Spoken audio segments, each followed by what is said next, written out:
Right, hi guys, welcome to another video. So today just a quick video on the dyno.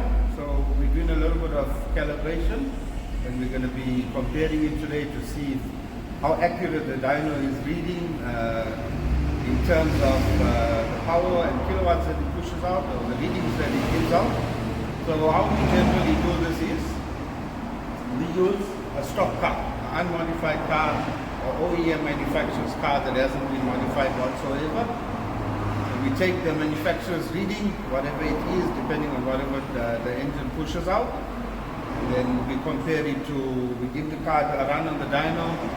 After we're done doing the run on the dyno, we compare the output reading on the dyno versus what the actual manufacturer say. So remember guys, it's going to obviously vary slightly, marginal, on either side of what the actual manufacturer say. There's reasons for that, barometric pressure, but as long as it's within a few kilowatt difference, it's very, very respectable, and we know that the dyno is reading accurately. So what we're going to do is we're going to get this car, it's already strapped up, we're just going to get ready with it, and then we're going to give it a run. After the run, we'll go through and have a look and see what the readings are. So enjoy the video. Today we're running a Suzuki Ciaz, same like a Toyota engine, the 1.5. Just to show you guys, very, very low mileage still, so it's still like a new car. I'm trying to get the mileage, but yeah, for some reason not too clear. Yeah, but it's sitting on about 40,000 Ks. So you can see it's all strapped up on the dyno, it's all loaded. And we're going to give this thing a run now and then compare the readings, what the dyno gives us versus what the manufacturer say. And then we compare it from there. If we're within 1 or 2 kilowatts, we know the dyno is reading pretty much accurate, and we will be happy with that. So let's get into it.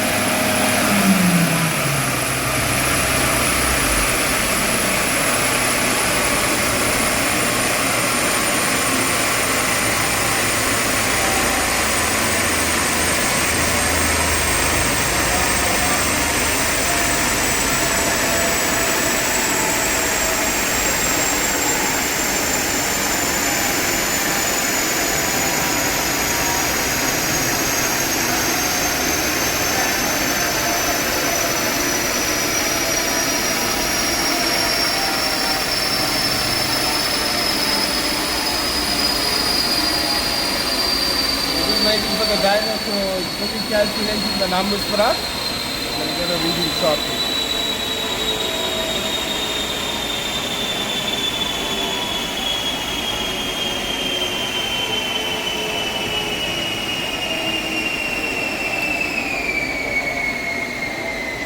Okay, we're done. So this is the car that's currently on the dyno, right? So we can see here it makes 77 kilowatt at 6,000 RPM, and the torque is about 138 Newton meters at 4,400 RPM. It's a 4-cylinder naturally aspirated 5-speed gearbox.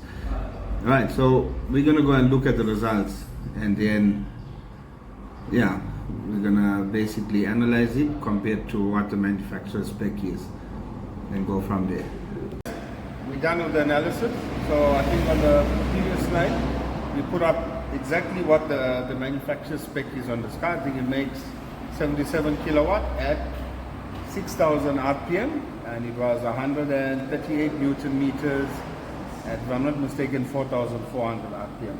I'm going to bring you guys over a little bit closer to the results of the run. So the first thing we're going to be looking at here is the kilowatt.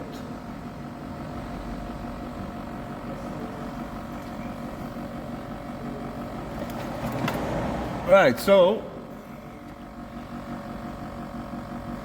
we obviously started the run from 2,500 RPM, and we went all the way up, right to the rev limiter on this vehicle, which was 6,000 RPM it limited on.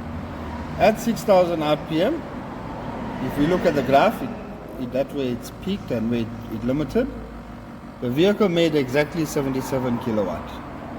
So you can see 72, 74, 76, 77. I'm going to pull it up on a numerical graph for you shortly. So there's the numericals of the plot of the graph. You can see at 6,000 RPM, 77 kilowatt. Exactly what the manufacturer's specs are, right? We're going to switch over to the torque graph. You see not a very good torque graph there. It's a little bit laggy here, and then the torque climbs up. So this one actually, the torque made roughly about 135, 136 newtons, somewhere around there. You can see the numbers are all up here, and then it's just above the last number. It's creeping up there somewhere.